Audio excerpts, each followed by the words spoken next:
তৃণমূলে ব্যাপক রদ বদলের সম্ভাবনা বাড়তেই শীর্ষ নেতাদের কাছে দৌড়াচ্ছে ছোট মাঝারি সব নেতারা। দৌড়াচ্ছে কেন, কি উদ্দেশ্যে, তা দেখে নিন।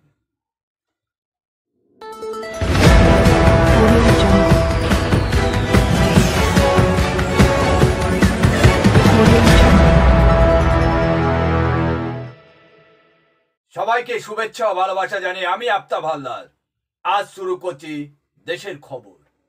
প্রথমে বলে রাখি, খবর দেখার পর কেউ বন্ধ করবেন না। আপনাদের জন্য একটা সামাজিক প্রতিবেদন নিয়ে এসেছি, আশা করি সবার ভালো লাগবে। প্রতিবেদনটি সবাই দেখবেন, ভালোও লাগবে। তো চলুন মূল বিষয়ে চলে যাই। পৌরসভার চেয়ারম্যান হচ্ছেন, তৃণমূলের জেলা সভাপতি পদে নতুন কে আসছেন, টাউন ব্লকে কি পরিবর্তন হচ্ছে, দিনভর এই রকম বিভিন্ন প্রশ্ন জেলা থেকে ধেয়ে আসছে তৃণমূলের রাজ্য স্তরে শীর্ষ নেতাদের কাছে। তবে হাজারো প্রশ্ন বা কৌতূহলের কোনো উত্তর নেই রাজ্য নেতাদের কাছে। কে থাকছেন আর কে সচ্ছেন তার চূড়ান্ত সিদ্ধান্ত নেবেন তৃণমূলের সুপ্রিমো মমতা বন্দ্যোপাধ্যায়। জোড়াফুল শিবিরের অন্দরে প্রবল গুঞ্জন দেখা যাচ্ছে। কথা ছিল ৬ বিধানসভা আসনের উপনির্বাচন মিটে গেলেই রদ বদল হবে। তো ৬ বিধানসভা উপনির্বাচন মিটে গেছে, তাই এবার নেতারা ছোটাছুটি শুরু করছেন।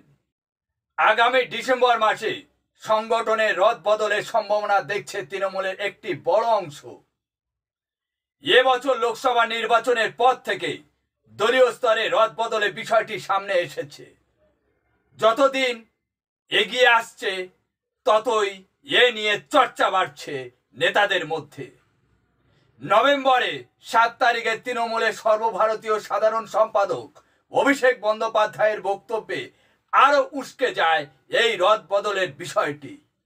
কারণ তিনি একটি রদ বদলের প্রস্তাব জমা দিয়েছেন তৃণমূল নেত্রী মমতা বন্দ্যোপাধ্যায়ের কাছে।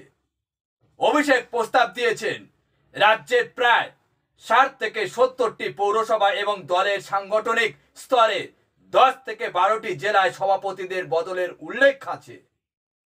এই তথ্য সামনে আসার পরেই তৃণমূলের জেলা নেতাদের মধ্যে কৌতূহল আর প্রশ্ন প্রতিদিনই বাড়ছে। লোকসভা ভোটে শহরাঞ্চলে যে সমস্ত পৌরসভা এলাকায় তৃণমূলের ফল খারাপ হয়েছে সেখানে বদল হওয়ার সম্ভাবনা খুব বেশি। কারণ অভিষেকের কথা হলো পারফরমেন্স হলো শেষ কথা, ব্যক্তি নয়। তৃণমূল শিবিরের অন্দরে খবর, ২৩শে নভেম্বরে উপনির্বাচনে ফল প্রকাশ হলেই রদ বদলের বিষয়টি পুরো পরিষ্কার হয়ে যাবে। তো আজ স্টোরি বড় করব না, প্রতিবেদনটা আপনারা দেখুন।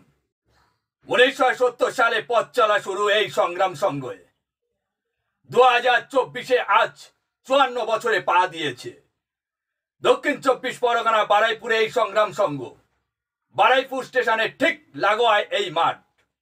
দক্ষিণ ২৪ পরগনায় ভলিবল প্রশিক্ষণ বলতে একমাত্র বারুইপুরের সংগ্রাম সংঘের মাঠ সবার কাছে পরিচিত। ওই মাঠ থেকে কত ভলিবল খেলোয়াড় আজ দেশ বিদেশে পাড়ি দিয়েছেন তাদের পারফরমেন্সের উপর নির্ভর করে। এছাড়া ভালো ভালো জায়গায় অনেকে সরকারি ও বেসরকারি জায়গায় চাকরি করছেন শুধু ভালো খেলোয়াড়ের পরিচয়ে। সেই সংগ্রাম সংঘের উদ্যোগে গত রবিবার ১৭ই নভেম্বর এক রক্তদান শিবিরের আয়োজন হয়েছিল। ওই শিবিরে উপস্থিত ছিলেন সংঘের সভাপতি আমাদের সবার প্রিয় রাজুদা, আমরা তাকে সবাই স্যার বলে জানি। আর উপস্থিত ছিলেন ১২ নম্বর ওয়ার্ডে কাউন্সিলর, সবার ভালোবাসার মানুষ, কাছের মানুষ গৌতম দা। সর্বোপরি বিধানসভার অধ্যক্ষ তথা বারুইপুরের বিধায়ক বিমান ব্যানার্জি। চিফ গেস্ট হিসাবে উপস্থিত ছিলেন পিসি সরকার। ওই দিন সকাল ১০টায় থেকে রক্ত নেওয়া শুরু হয়। সংগ্রাম সংঘের টার্গেট ছিল ১২৫ থেকে ১৩০ জন ডোনার নেওয়া হবে, কিন্তু সকাল ১১টায় দেখা গেল অলরেডি ১১০ জন নাম নথিভুক্ত করেছেন। যত বেলা বাড়ছে তত মানুষের ঢল বাড়ছে। বহু ডোনার ফিরে গিয়েছেন, অনেকে আবার অপেক্ষা করছেন যদি তাকে নেওয়া হয়। এই পরিস্থিতিতে সংঘের কোনো সদস্য রক্ত ডোনেট করতে পারলেন না। দূর দূরান্তর থেকে যারা রক্ত দিতে এসেছেন তাদেরকে আগে সুযোগ দিতে গিয়ে অবশেষে সংঘের কর্তারাই রক্ত ডোনেট করতে পারলেন না।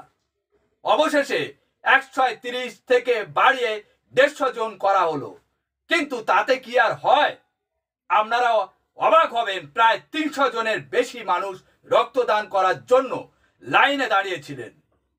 তো যাই হোক, মানুষের এই উদ্যম উদ্দীপনা দেখে সত্যি আমি মন থেকে খুব আনন্দ পেয়েছি।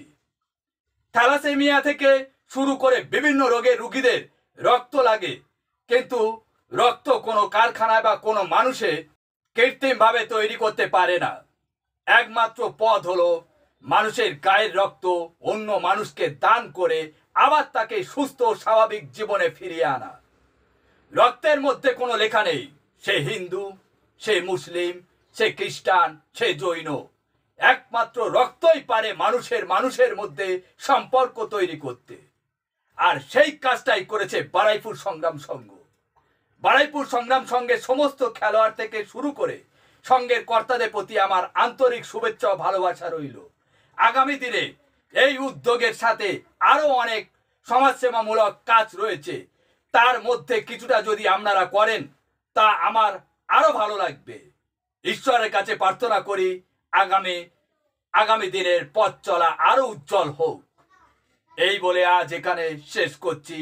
আর প্রতিদিন সকাল 8:30টায় আমাদের খবর দেখতে ভুলবেন না। খবর দেখে আমাদের পাশে থাকবেন। Tata, bye bye.